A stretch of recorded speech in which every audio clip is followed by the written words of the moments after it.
Ah là là là là, qui a dit qu'on ne pouvait pas avoir une bonne course en Espagne en Formule 1? Honnêtement, je trouve qu'on a eu un week-end ultra intéressant à Barcelone. Pour une dernière, parce que oui, il faut le rappeler, c'était la dernière édition du Grand Prix d'Espagne à Barcelone. L'année prochaine, ce sera à Madrid et on aura le Grand Prix de Catalogne, j'imagine. Aujourd'hui, récap du Grand Prix d'Espagne avec beaucoup de choses à dire et je sais que vous voulez du sang. Je sais que vous voulez parler de ce qui s'est passé dans les derniers tours de ce Grand Prix d'Espagne, mais avant on a plein de choses à se dire. C'était un week-end très important avec un changement de réglementation, une nouvelle directive technique au niveau des ailerons avant qui était censée faire basculer justement la saison et au final tout ne s'est pas passé comme prévu. Installez-vous confortablement, abonnez-vous parce que je vous vois, hein, vous n'êtes pas abonné, hein, je le vois dans les statistiques, il y en a plein qui sont pas abonnés et ça me rend triste malheureusement. Mettez un j'aime si ce récap vous plaît et sans plus tarder, on passe tout de suite au récap du Grand Prix d'Espagne 2025.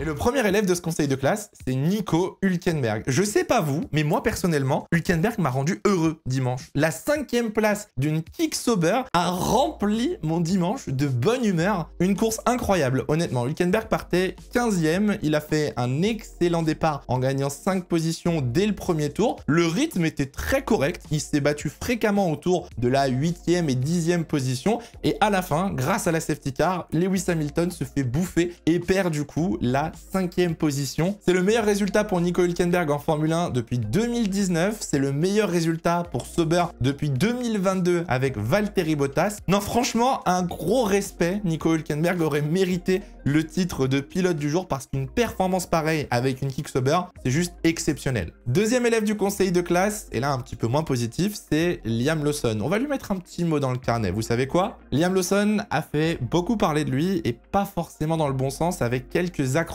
durant la course dimanche. Tout a commencé déjà au premier virage avec une touchette avec Fernando Alonso dès le premier tour. Puis ensuite, on a eu une petite histoire avec Albon où ça se pousse en noir de la piste. Puis ensuite, ça lui arrache l'aileron avant. Et puis ensuite, on a eu Oli Biermann, là aussi à 2 reprises, où ça se pousse un petit peu en dehors de la piste. Puis, ça vient gêner Norris et Verstappen en pleine bataille pour le podium. J'entends bien que Liam Lawson voulait être agressif, voulait gagner des places et marquer des points. Il est dominé par Isaac Hadjar depuis quelques Grands Prix, mais j'ai trouvé que c'était un tout petit peu too much. Alors, il n'y a pas eu de pénalité. Les commissaires l'ont pas forcément sanctionné, mais personnellement, je trouve pas que c'était très propre. Comme je vous dis, Hadjar commence à prendre beaucoup de place dans l'équipe et je me demande s'il n'y a pas un peu de frustration qui commence à se faire ressentir du côté de Lawson. Donc, attention quand même dans les prochains Grands Prix à ne pas tomber dans une spirale négative et ne pas répéter ce scénario sur les prochaines courses. Et pour finir ce conseil de classe, c'est pas forcément un pilote, cette fois-ci c'est plus un club, c'est le PSG. Félicitations à nos pilotes fans du PSG. Alors, vous allez me dire, ouais mais Ocon n'a pas fini dans les points. Oui mais Ocon il n'était pas invité à la soirée chez Gasly samedi soir.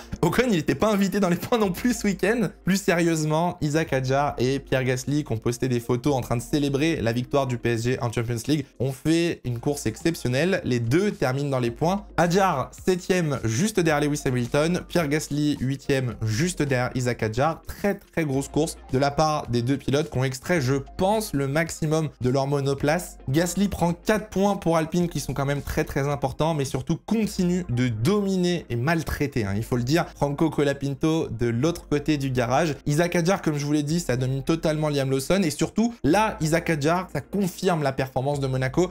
Et je suis de plus en plus excité pour la suite de la saison. Franchement, Isaac Hadjar me fait vraiment vibrer week-end après week-end. Donc, je suis très content pour nos Français. Je croise les doigts pour Esteban Ocon. Ça ira mieux dans les prochaines courses. Voilà, chacun son tour, comme on dit. Malheureusement, le week-end pour As et pour notre pilote français, clairement à oublier.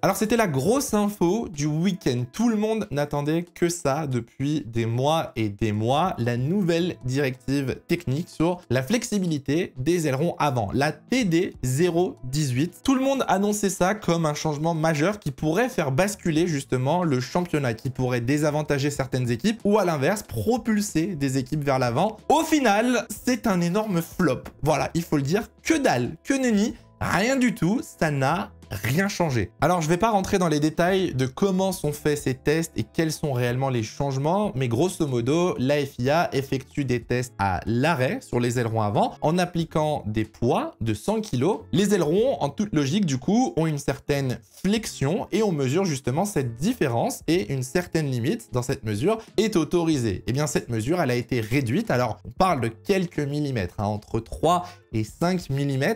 Mais justement, ce changement était censé faire basculer la performance de certaines voitures, comme par exemple McLaren, qui est l'équipe qui utilise le plus de flexibilité sur ses ailerons avant. À l'inverse, par exemple, Ferrari, on le sait depuis le début de la saison, a été très précautionneux sur la flexibilité de ses ailerons et ne joue pas du tout avec justement cet écart et ne profite pas de ce gain aérodynamique. Et bah au final, ça n'a rien changé. Les pilotes ont été assez critiques, même envers la FIA. Lewis Hamilton a dit par exemple que ça avait coûté une fortune pour reproduire des pièces qui au final avaient le même résultat aéro. George Russell, lui, de façon ironique, a dit après la qualif que comme prévu, McLaren avait bien perdu en performance. Ils avaient pris la première ligne. Alors on peut se poser des questions forcément parce que par exemple Williams a connu un week-end très compliqué d'un point de vue performance. On les a pas vus là où ils sont d'habitude. Est-ce que c'est lié à cette nouvelle directive technique ou non? La réponse on l'aura dans les prochains Grands Prix. Mais je tiens à vous le dire, la hiérarchie ne devrait pas basculer durant la suite de la saison. Sachant qu'on arrive plus ou moins à la fin du développement de la saison 2025, la hiérarchie qu'on a actuellement devrait très probablement ressembler à celle de la fin de saison. Pour finir avec ces ailerons avant, le vrai problème c'est que les tests sont faits à l'arrêt et qu'une fois que la voiture roule, la pression que l'air applique forcément est très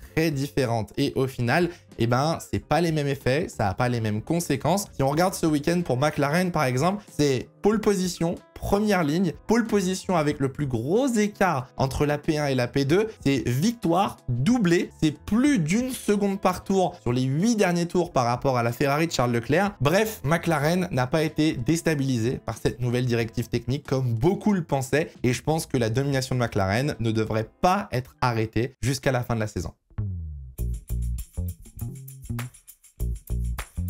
Enfin, ça y est, Fernando Alonso a marqué ses premiers points de la saison 2025. Et ça, devant son public, c'est quand même très stylé. Je vous le dis hein, sincèrement, j'y croyais pas une seule seconde. Même si Alonso partait 10e et était passé en Q3, je ne pensais pas qu'Alonso marquerait des points ce week-end. Alors si on regarde les derniers week-ends, Alonso a été très bon en qualification. Et ça prouve que l'Aston Martin n'est pas complètement à jeter. Il était déjà dans le top 10 à Monaco, il était déjà dans le top 10 dans d'autres grands prix. Sauf que là, en course, je m'attendais à ce que l'Aston Martin dégringole. Et ça a été le cas un petit peu durant le Grand Prix. Alors malgré une petite erreur et un passage dans le bac à gravier qui n'a pas coûté grand chose, on a retrouvé un Fernando Alonso des grands jours avec des très beaux dépassements, de l'agressivité, de l'intelligence de course et puis surtout des manœuvres. Virage 3, ça croise, ça décroise, ça fait l'exté. Enfin, Fernando Alonso était littéralement on fire. C'était peut-être aussi plus simple à gérer pour Aston Martin parce qu'il n'y avait qu'une seule voiture sur la piste. Et ouais, vous l'avez vu ce week-end, Lance Stroll n'a pas participé au Grand Prix d'Espagne et ça,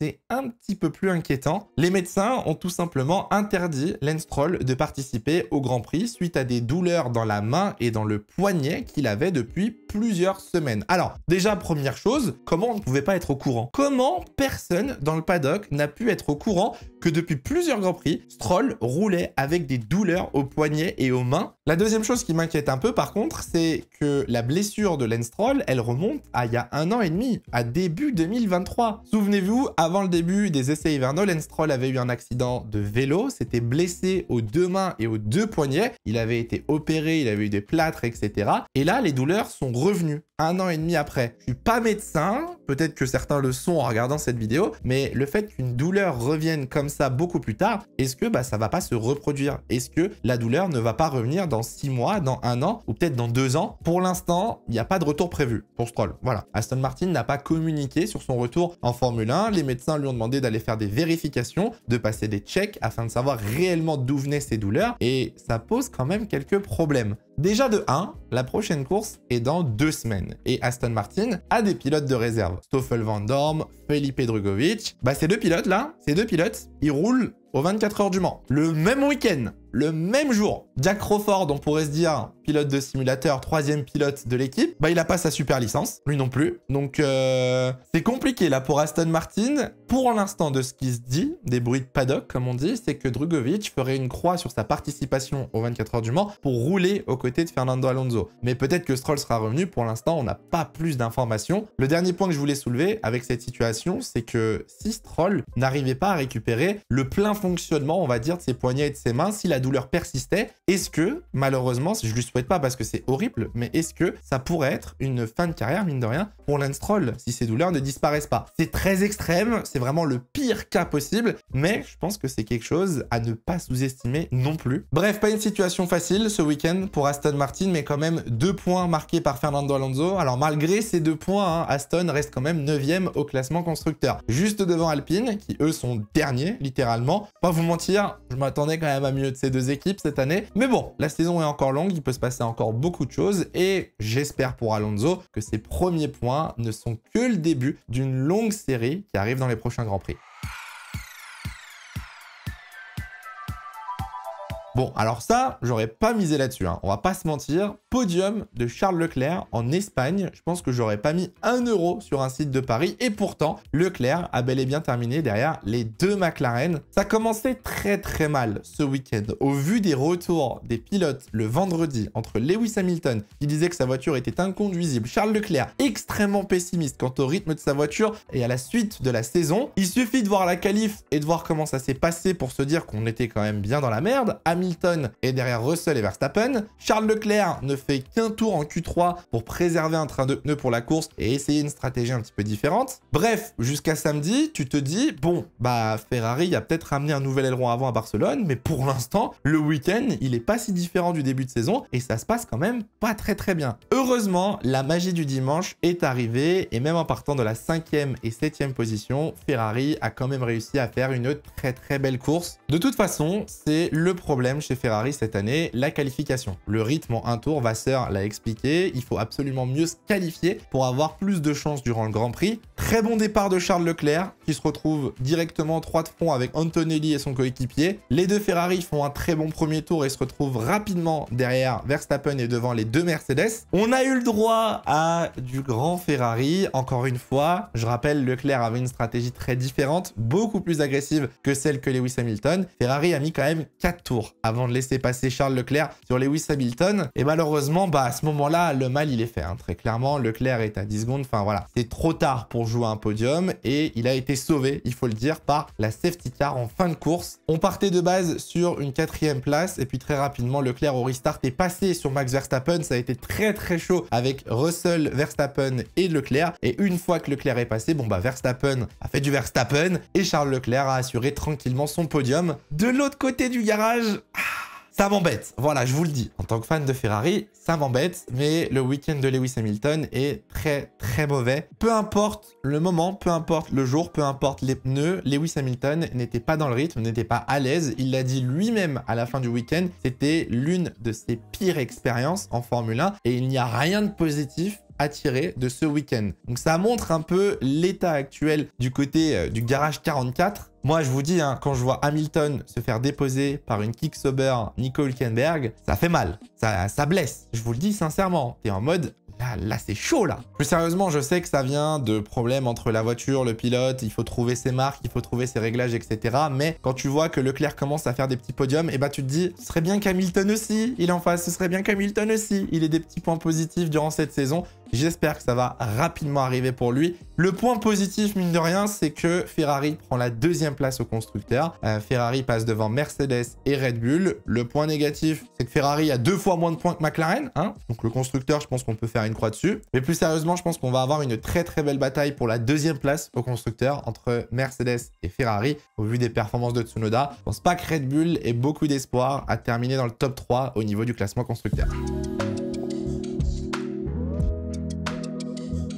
Pour terminer ce récap, on va forcément parler du sujet chaud, entre guillemets, de ce Grand Prix d'Espagne, Max Verstappen. Alors, j'aimerais bien diviser ce chapitre en 2 parties, parce que pour moi, il y a vraiment eu 2 parties dans le week-end de Max Verstappen et Red Bull. La première partie, c'est que le week-end de base était excellent. Voilà, il faut le dire. Franchement, 3e place en qualification devant les Mercedes et les Ferrari. Exactement le même chrono que Russell pour Verstappen. Red Bull semblait faire de son mieux, limiter la casse, on va dire. McLaren était juste intouchable ce week-end. On a senti un Verstappen pas défaitiste, mais conscient entre guillemets de l'écart et conscient du fait qu'il ne pourrait pas gagner durant le Grand Prix dimanche. Et pourtant, on a frôlé la masterclass. On a frôlé une très grosse bataille dans les derniers tours parce que Red Bull a opté pour une stratégie à 3 arrêts qui a plutôt bien fonctionné. Là où McLaren était resté sur le plan de base de 2 arrêts, la stratégie est audacieuse et quand tu regardes au final, sur le dernier relais, Max Verstappen, il revient à moins d'1 seconde de Lando Norris. Il est à 4 secondes de la tête de la course. Tu te dis, ça aurait pu tourner en leur faveur. Petite déception, le dernier pit stop de Max Verstappen, si jamais le pit stop est un poil plus rapide et si Tsunoda ne bloque pas Verstappen à la sortie des stands, je pense que Max ressort devant Lando et je pense que Max, là pour le coup, part vraiment à la chasse d'Oscar Piastri, entouré de pneus soft, jusqu'au moment où la safety car intervient. En fin de course, abandon de Andrea Kimi Antonelli et la safety car vient littéralement ruiner la stratégie de Red Bull. Alors, à ce moment-là, tout le monde se jette dans la voie des stands, il reste 10 tours, voire même un peu moins avec le temps des retardataires, et tout le monde passe des pneus soft, sauf un pilote, Max Verstappen. Et c'est à partir de ce moment-là où commence la deuxième partie justement de ce chapitre, les erreurs de Max Verstappen. Bon, les pneus durs pour le coup, c'est pas de sa faute, il avait fait 3 arrêts au stand, il n'avait plus de pneus médium, il n'avait plus de pneus tendres, littéralement il restait que des pneus durs. Vous allez me dire, ouais mais il aurait pu rester en piste avec ses pneus neufs qui étaient un peu usés, ils avaient quelques tours,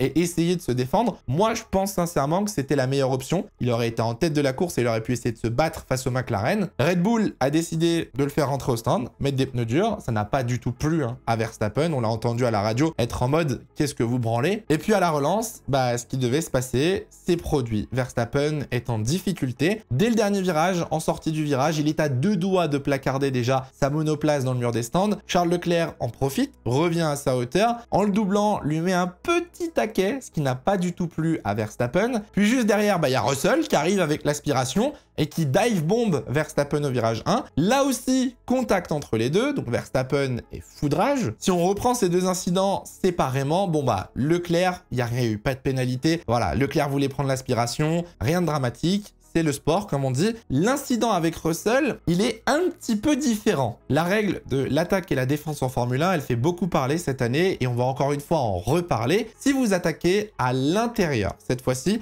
votre roue avant doit être à minima à la hauteur du rétroviseur de la voiture que vous attaquez. Qui était le cas pour George Russell. Donc à ce moment-là, tu te dis, Russell est dans son droit, c'est son virage, Verstappen n'a qu'à tirer tout droit. Sauf que dans cette règle, il est mentionné que le pilote doit être en contrôle total de sa monoplace. Ce qui n'est pas le cas de George Russell qui arrive en travers, on le voit contrebraquer et c'est pour ça qu'il vient taper justement. Et le fait que Russell ne soit pas dans un contrôle total de sa voiture aurait pu justifier une pénalité. Il n'y en a pas eu, fin du débat, mais la manœuvre de Russell n'était pas totalement contrôlé et ne respectait pas totalement le règlement. Je sais, on joue sur les mots, je sais, c'est abusé et blablabla la FIA, mais c'est comme ça, je me devais au moins de clarifier la situation et de vous expliquer pourquoi Verstappen était autant énervé contre George Russell. Et puis la suite du Grand Prix, vous la connaissez, Leclerc est donc 3e et s'envole, Russell est juste derrière Verstappen et pour je ne sais quelle raison, JP à la radio demande à Verstappen de rendre la place à Russell, alors que Verstappen était devant Russell au freinage. Donc cette instruction n'a littéralement aucun sens. Verstappen, fou de rage, à ce moment-là, littéralement, pète un câble à la radio et dit qu'il ne rendra pas la position,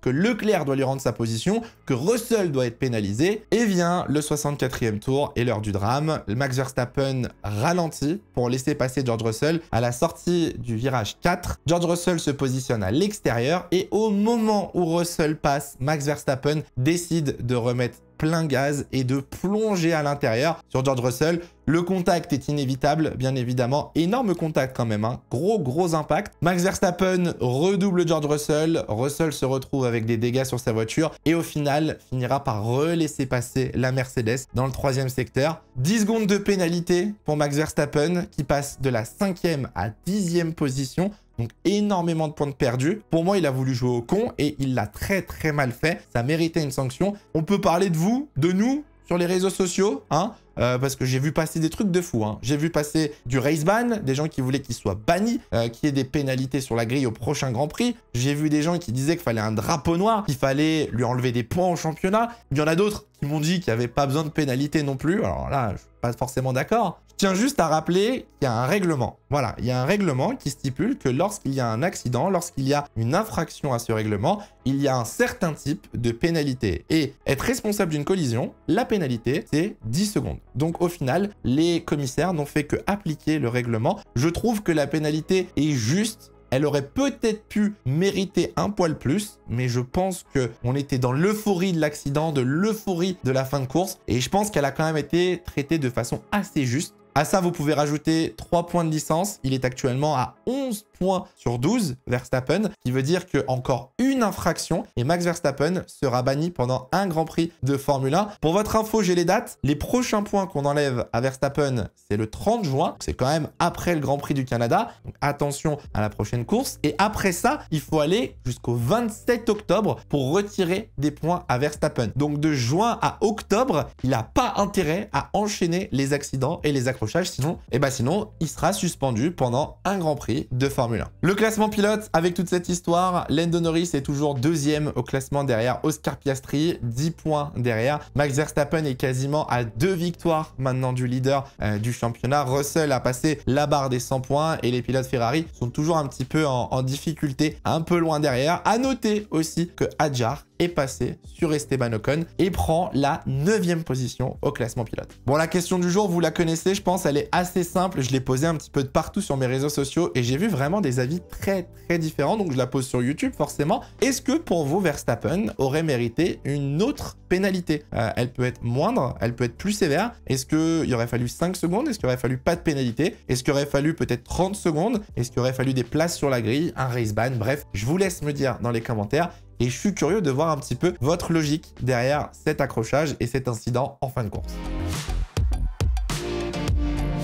J'ai tellement le seum. J'étais si proche du hydroprono. Malheureusement, ce n'est pas passé. J'avais prédit une pole position d'Oscar Piastri. Et là-dessus, j'ai été visionnaire. J'ai été très bon. J'avais prédit une victoire de Verstappen devant Piastri et Norris. Ça aurait pu se produire. Ça aurait pu se produire si les planètes s'étaient alignées. On a eu un vainqueur quand même dans les commentaires. Faucon qui a trouvé la pole de Piastri, Oscar P1, Lando P2, Charles P3 et l'écurie du week-end McLaren. Félicitations. Je vais retenter ma chance. Vous pouvez tenter la vôtre aussi dans les commentaires. #hydroprono tout attaché. Je vais partir sur une pole position de Max Verstappen. Mais je ne pense pas que Max gagnera le Grand Prix du Canada. Je pense que Norris le battra dimanche et que Verstappen terminera 2e devant Oscar Piastri 3e. L'écurie du week-end, forcément, c'est McLaren. Je sais même pas pourquoi on continue de la mettre en vrai parce que bon, je pense que ça va être comme ça pendant toute la saison. Je vous laisse faire vos pronostics. N'hésitez pas à jouer. N'oubliez pas le hashtag pour participer. Et on fera le point, bien évidemment, dans 2 semaines après le Grand Prix du Canada. Bon, j'espère que cette vidéo vous aura plu. C'était le récap du Grand Prix d'Espagne 2025. Il a fait beaucoup parler. Franchement, moi, j'ai trouvé la course passionnante. Franchement, je leur ai mis un bon 15-16 en termes de notes. Il y a eu de la stratégie, des dépassements, de l'action, un peu de drama à la fin. Tous les ingrédients pour avoir une belle course de Formule 1. Comme d'habitude, dans les commentaires, n'hésitez pas. Faites-vous plaisir. Et nous, on se retrouve très bientôt pour une prochaine vidéo. En attendant, faites attention à vous, portez-vous bien, c'est le plus important. Ciao, ciao.